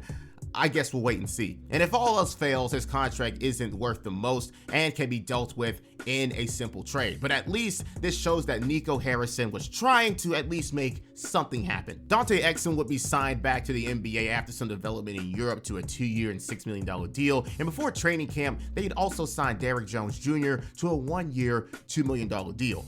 Is it much? Not at all, but we already know even with a mid roster, it can at least be carried by Luka, and with Kyrie on the team, things might even be a slight bit better. So after a full summer together, we are just ready to see how these two can work for an entire NBA season. Handoff back to Luka, late in the shot clock, 4 seconds, got it from Kleba, again late in the clock, in desperation, he puts it up, and that is Luka Magic right there! It's an efficient 43, too. Yes, it is. 14 out of 23 for the floor, looking for his 8th three, he got it, and the Mavericks lead it! Kleba to inbound, Kleba looking in for Irving. Irving for the win! Oh my! A southpaw finish from Kyrie Irving! Just absurd! 15 to shoot, 24 seconds left in the game. Kyrie for 3, and the lead! Irving hits it! ESPN had this team predicted to go 43-39 and didn't see anything that they did in the offseason that's substantial enough to mean anything. But when Luka Doncic is at the forefront, you have to give them a bit more expectation every single time. With a dominant 9-3 start, the Mavericks show themselves to be a really fun and clicking offensive roster, and almost immediately we see the most optimal starting lineup be formed with Luka, Kyrie, Derrick Jones Jr., Grant Williams, and Derek Lively at the 5, and it gave the Mavs a mix of great star power, defense, and just enough shooting. But the main attraction in Luka showed himself what he could do if the team was fully relying on him 100% last year, and this season that became the default. 34 points per game, which led the league, 10 3-point attempts a night while making 38% of them, and was flirting with a triple-double every game. Considering that Kyrie was with them, he didn't even need to do much, but with Kyrie after his days with LeBron and KD, he knows when he needs to step back and just let the better player cook. But that doesn't mean he didn't have his own spotlight too. As a secondary scorer, he was a superstar player's dream, 25 points per game while nearly averaging a 50-40-90 shooting split. These two together is a backcourt's worst nightmare. And you just never knew how hot Luka was going to be that night, and if you gave Luka too much attention, that is where Kyrie was going to come in and dice up your defense too. Things were perfect though. There were very high highs and very low lows. Kyrie at one point would get injured during mid-December that would keep him out for 12 straight games, where the Mavs was 6-6 at that time. Derek Lively would find himself in and out of the lineup constantly, and even the fit with Grant Williams was questioned as he would find himself now playing off the bench at times. By February 1st, the Mavs were still above the water with a 26-22 record and the 8th seed, but that's a problem. The experts figured out that the Mavericks, and no matter what Luka does, if his team isn't good enough, they aren't going anywhere. So what will the Dallas Mavericks do? Allow their team to struggle in mediocrity while teams like the Thunder, Timberwolves, and Kings all higher in the playoff race as young teams who have GMs making moves for their stars and teams? Well, I think this midway point was finally the breaking point from the front office, and something had to be done. February 8th, 2024, the Dallas Mavericks would make 2 trades that would change everything at the deadline. First, the Mavericks would trade Grant Williams, Seth Curry, and their 2027 first-round pick to the Charlotte Hornets for the services of PJ Washington. And secondly, they trade Richaun Holmes and another first-round pick to the Washington Wizards for the services of Daniel Gafford. While wasn't the biggest trades at the deadline, the Mavericks basically traded nothing outside of those picks for 2 serviceable young players who are on newly signed deals, maintaining them both for 3 years. Of course, as they were both on rebuilding rosters and were not amazing on their own right, they would be up for sale eventually. But that doesn't mean they wouldn't be usable to a contender just being enough. PJ Washington and Charlotte never really developed into much and is a rather average power forward for a position, but sometimes all someone needs is the right motivation to be better, and being on a playoff team for once might be that catalyst. While for Daniel Gafford, who is one of my favorite role players in the league, he was a high energy center with a skill set similar to Derek Lively already, just more developed and has more experience. So it's already an upgrade from that alone. Some people didn't think it was much to really be happy about, but personally, I could see the vision of giving Luka another lob threat and seeing PJ Washington get fed the ball for one of the best guards he has ever played with. Now all they needed to do was execute, and you can see the future of just how these two off the rip would be great for this team, combining for 33 points in their first game together and looking like they fit perfectly like a glove on this team. But the good times didn't end with that first game, because these 2 trades would send the Mavericks on a hot streak immediately. From February 5th, right before the trade happened, until the end of the season, the Mavericks had one of the best records in that span of 24-9, and it was jump-started with their trades at the deadline. While PJ was not the best offensively, he was a ferocious defender for the team and did what he could on the other end to help out, while Daniel Gafford was an automatic lob threat for Luka and lockdown defender in the paint. And when you add that Derek Lively's off the bench with Gafford, it makes for a pretty fearsome center rotation for the Dallas Mavericks. But these 2 trades also did something else for the Mavs, and it was revolutionize their defense in general to be one of the best in the league in that span, which will help them big time in the playoffs. Speaking of the playoffs, for the second time in Luka's career, he has reached the 50-win total as they went 50-32, but at the same time, due to the Western Conference being the Western Conference, that would only be good for the 5th seed altogether. So you can only imagine that there are some great teams in front of them, and either way, this is a season to celebrate once again. Luka Doncic, in his greatest season to date, made another All-Star appearance, ended up on the All-NBA first team again, ended the season as the scoring champ, and was even a finalist for the MVP award. But even if he can't get the MVP due to the might of Jokic and SGA, there is one thing he can claim that no one else can get in this season, and that is the Finals MVP trophy and winning the championship of the 2024 NBA season. But as the 5th seed with 50 wins, he has a long way to go with 4 other formidable teams potentially waiting for him. Luckily though, they catch a lucky break in the first round, as their opponents would be a team he'd see multiple times already in the Los Angeles Clippers, led by the trio of Kawhi Leonard, Paul George, and newly traded for James Harden. Well, more like a duo of Harden and PG, because Kawhi Leonard would catch yet another unlucky break with a late season injury against the Hornets. Just know, when this era ends, you're going to hear a lot of me crying in a documentary. But Luka can finally get his revenge 2 years later in their 3rd meeting with the best team he has ever had. And before you say it, yes, they did predict the Mavericks to win in a 10-5 vote with the ESPN experts themselves. In the first 4 games of this series, the advantage would be split 2-2, with this series remaining unpredictable. Despite Kawhi being gone, you still had to deal with a very motivated PG and James Harden leading the way with great offensive depth, and of course, even Russell Westbrook off the bench for even more talent. But the 2 wins for the Mavs were dominated by Luka, who scored 32 in a tight Game 2 win and 22 in Game 3. However, he wasn't playing the best due to some lingering injuries that he had at the end of the year. But again, he's very fortunate that the Clippers weren't at full strength, but who cares?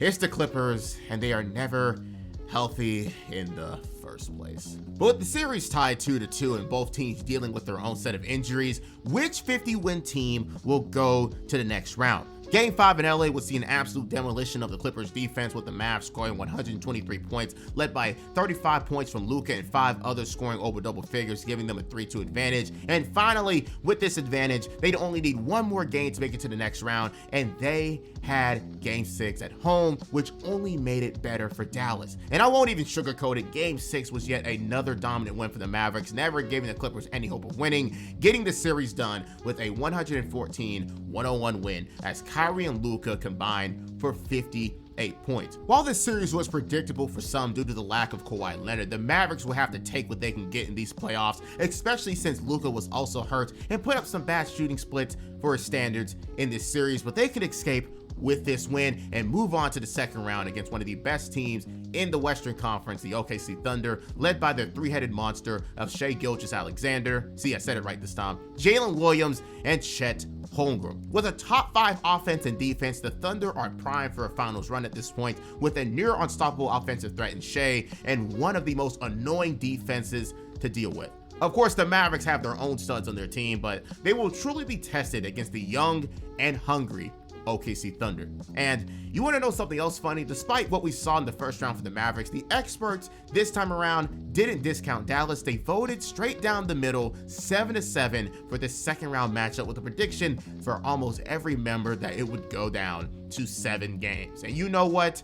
Everyone was expecting something absolutely amazing to come from this series, and that's exactly what they get. With another 2-2 series tie once again, the Mavericks and the Thunder were going back and forth, smacking each other in the mouth. A defensive masterclass from the Thunder in game number 1, locking up Luka for 6 of 19 from the field and 5 turnovers. Game 2 was a redemption from Dallas as Luka scored 29, and we even see the X factor in PJ Washington come out and make 7 of 11 of his threes to overtake the Thunder for a 119-110 win. Game 3 was a tight one where the Mavs never gave up steam to the very end, winning game 4 105-101, and again seeing PJ Washington tap into his inner stretch big, going 5 of 12 from 3. And game 4 is when the Thunder knew they couldn't lose to be down 3-1, and despite a late deficit, they outscored the Mavs 35-28 in the final frame, with Shai leading the game in the clutch to pull off the tied series. Any team can take it home at this point, but whoever wins game 5 has the momentum to finish this series outright.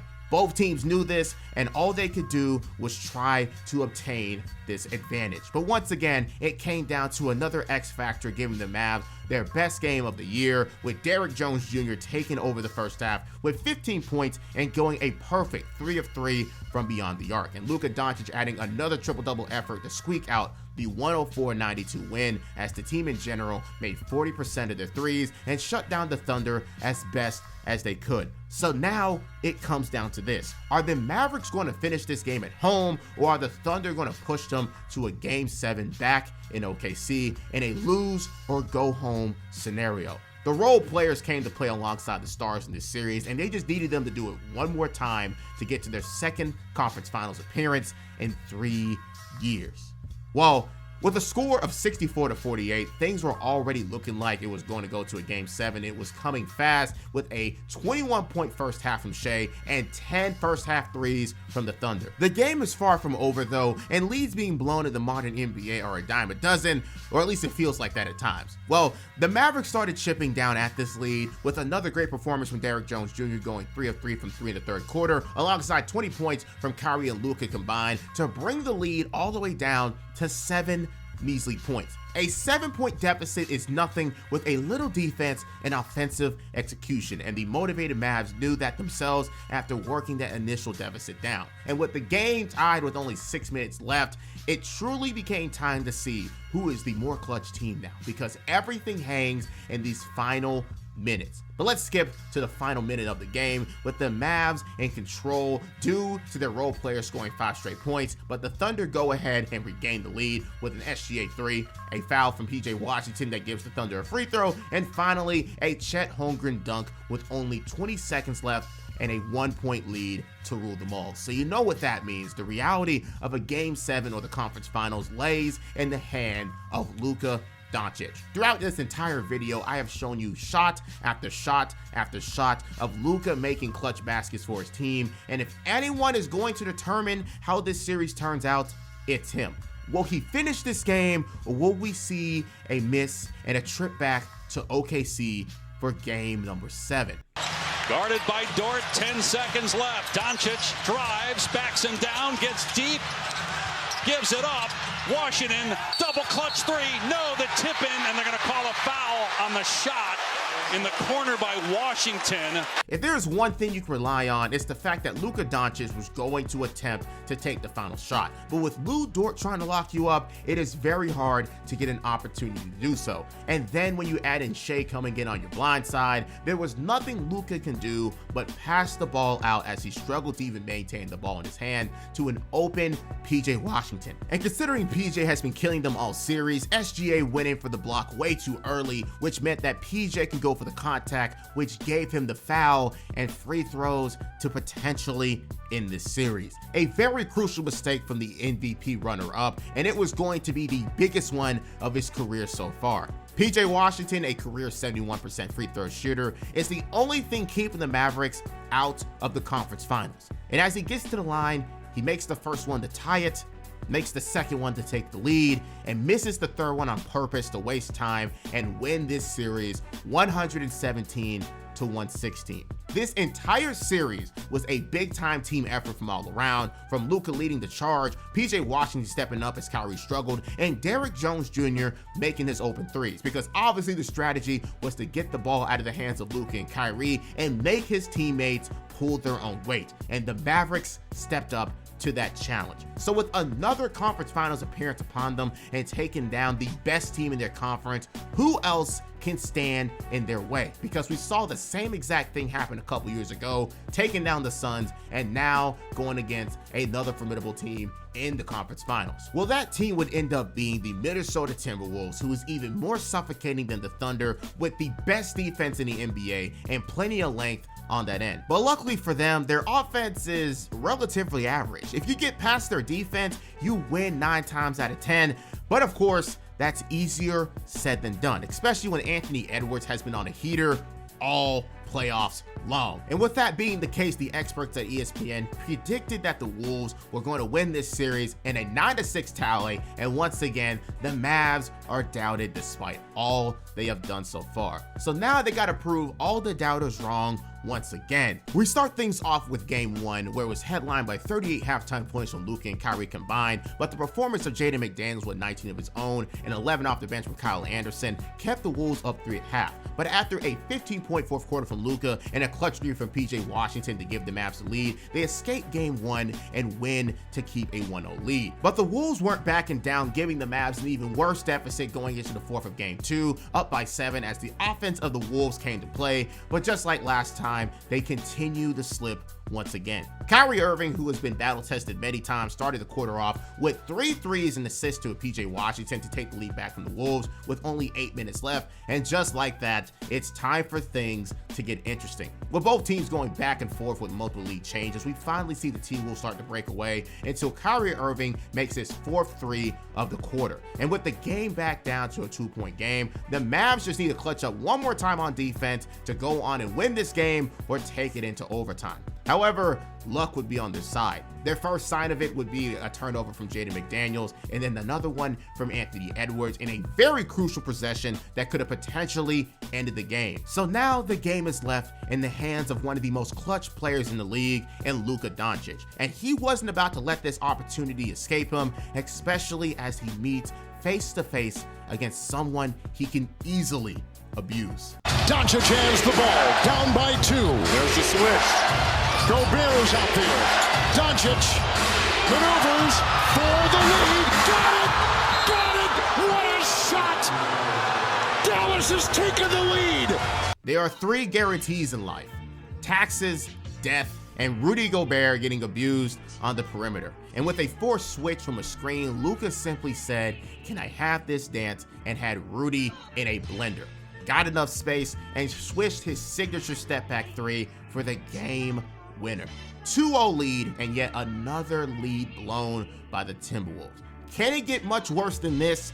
Yes, it can. Game 3 would see Kyrie and Luka have their best game of the series, scoring 66 points together and never looking back with a 9-point win to take a 3-0 lead for for the series. 2 comebacks, a blowout, and neither series is totally in their control. No matter what the Timberwolves threw at the Mavericks, it just wasn't going to work. The whole team would falter in Game 4 though for the sweep from a narrow 5-point loss, but Game 5 once again showed just who was the better team in this series as the Mavericks won it 124-103 in dominant fashion, and with Luka and Kyrie once again taking turns clowning the Timberwolves defense with a combined 72 points and 10 threes made. So you know what that means. For the first time since the magical 2011 season, your Dallas Mavericks have made it to the NBA Finals. It took a lot of waiting around from the front office, but finally with the moves to bring in Kyrie Irving, a draft day trade for Derek Lively, and some clutch pickups in Derek Jones Jr., PJ Washington, and Daniel Gafford, the Mavericks can consider themselves contenders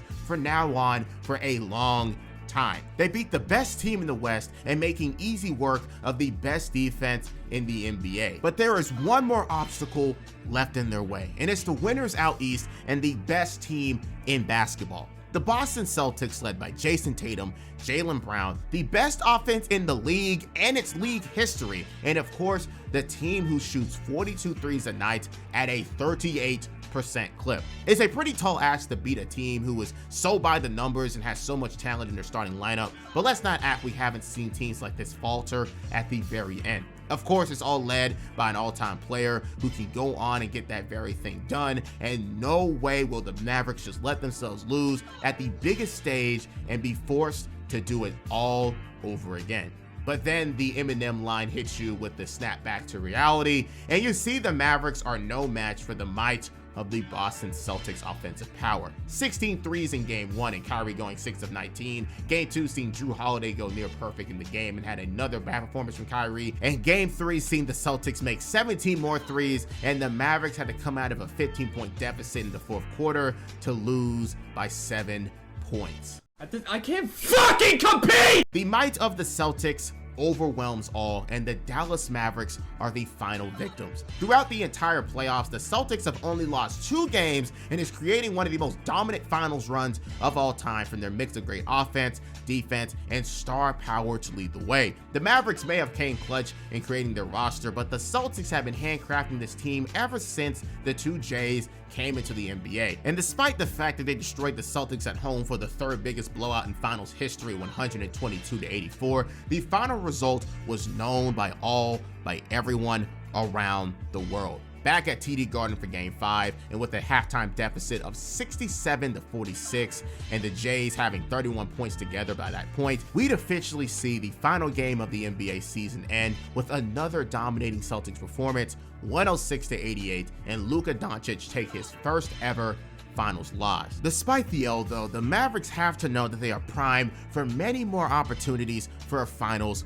appearance. PJ and Gafford are locked in for another 2 seasons. The depth that they have can come back for cheap, and they can consider themselves a final destination for other great vets. And most importantly, they are led by a 25-year-old Luka Doncic who has many more years of dominating the NBA ahead of them. Sure, this loss is a tough one to swallow, but in the eyes of the front office, they should know they have a contender for many years to come, and they can keep improving this team as much as they see fit. So as we end this magical season that didn't have a storybook ending, just how can the Mavs try to improve and make another run at the NBA Finals? Well, let's see what the front office has in store for the Dallas Mavericks and Luka Doncic himself. The Dallas Mavericks have made it to the promised land, and they want to go back. Ever since the 2011 season, the Dallas Mavericks have never made it past the first round with Dirk, but finally, with their next European star, they were able to return back with him at such a young age. And this time, they have to prioritize getting back as many times as possible. And the Mavericks have many ways in which they can get this done, and many suitors who want to come to American Airlines Arena. With that being said, their summer was going to be a full one. In an effort to improve their team and add more players to the system that works, on July 6, 2024, the Dallas Mavericks will be a part of a 16 trade in which they threw in Josh Green to the Charlotte Hornets and received back Klay Thompson in a sign and trade deal from the Warriors, in which they paid him a 3-year, $50 million deal. Already, we are seeing the Luka effect in action. After making the finals now, other vets want a piece of that action, and they attracted one of the best shooters of all time, who sure is regressing defensively, but can still go off from beyond the arc in a moment's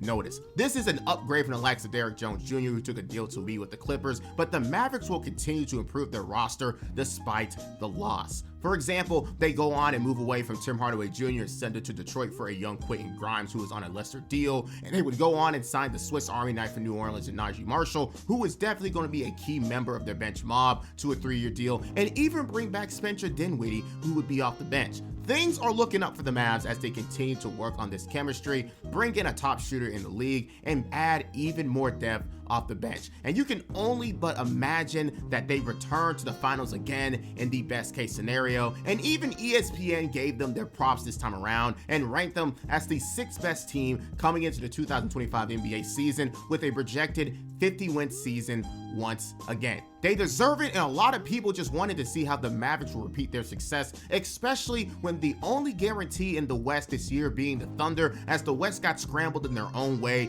making it totally up for grabs if you can take them down. So going into the season, just how would they perform? Well, it was back to being business as usual, and the Mavs were back in the driver's seat. By December 7th, the Mavs were 16-8 and were the 2nd seed, competing with the Thunder for the 1st seed, with everything running smoothly. Klay was hitting his shots like he is paid to do. PJ Washington finally became a better shooter from the outside. The Quentin Grimes trade is yielding results. Najee Marshall is doing things off the bench, and most surprisingly to me, at least, but not at the same time, Luka Doncic, due to having a better team, doesn't need to average 30 points per game to get wins this year. He can rely on the depth of the team and can take a tiny seat back as the team continues to win games, especially with a top 10 rated defense. But then the wheels started to fall off the hype train. Meanwhile, Luka was called for a delay of game because he didn't have his jersey tucked in. And Luka might have been shaken up a moment ago. Folks, he's walking. He's holding his left leg, and that's not an auspicious sign for the Dallas Mavericks. Luka has been in that position, walking like that, for the last 20 seconds.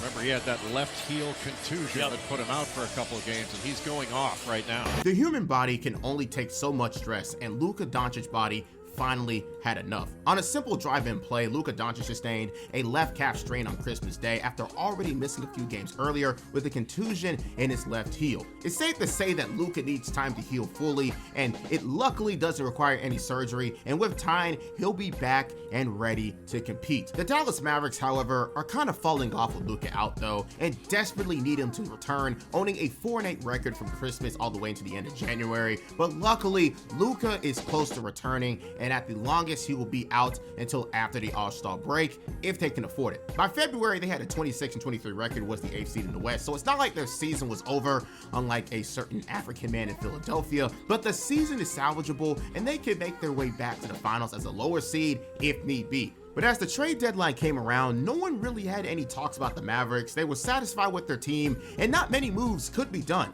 But Daniel Gafford was up for sale apparently. They were really ready for Derek Lively to take over things. But on the night of February 1st, 2025, the entire basketball world would be shook to their core at news everyone thought was fake, including myself.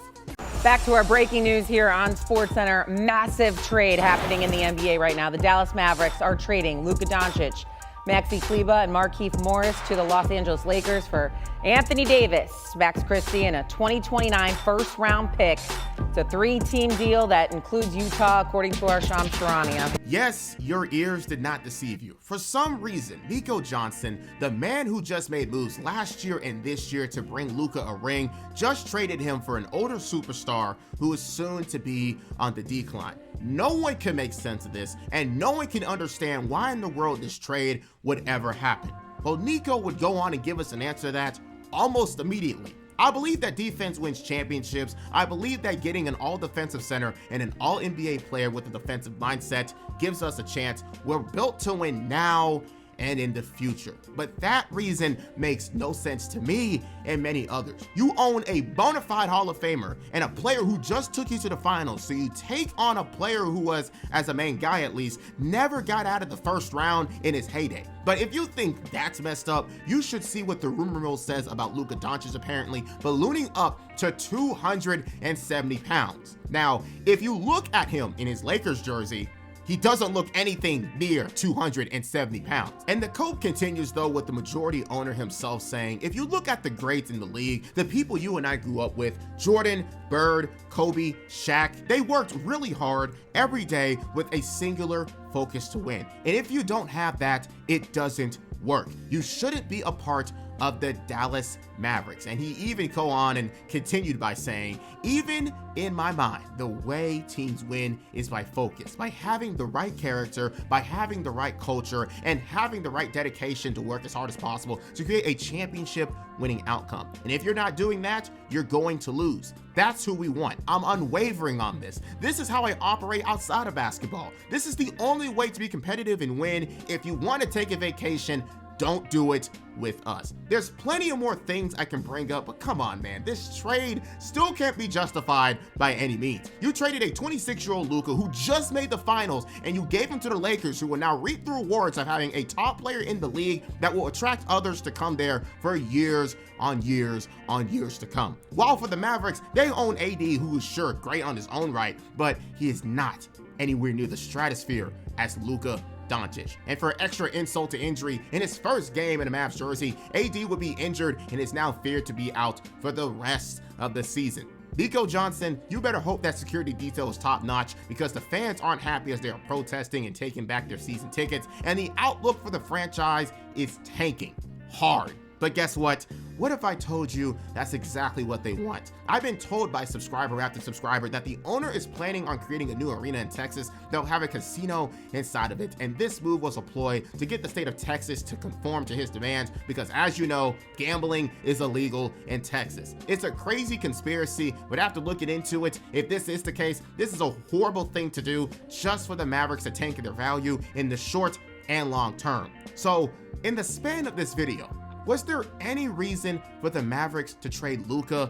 Not by any means at all. Luka has given his mind, body, and soul to the Dallas Mavericks, and even played through injury to make it to the finals last year, to the city that drafted him, and he was traded to be a potential bargaining chip and lost over $100 million in that process. The Mavericks will get what's coming them for sure, and for Luka, I hope your career continues with more success and make the Mavericks organization regret the day that they traded a perennial MVP candidate and prove that this trade is the worst of all time in the NBA world. With that being said, tell me what team or player timeline you'd like to see next, your thoughts on this video and topic, and until next time.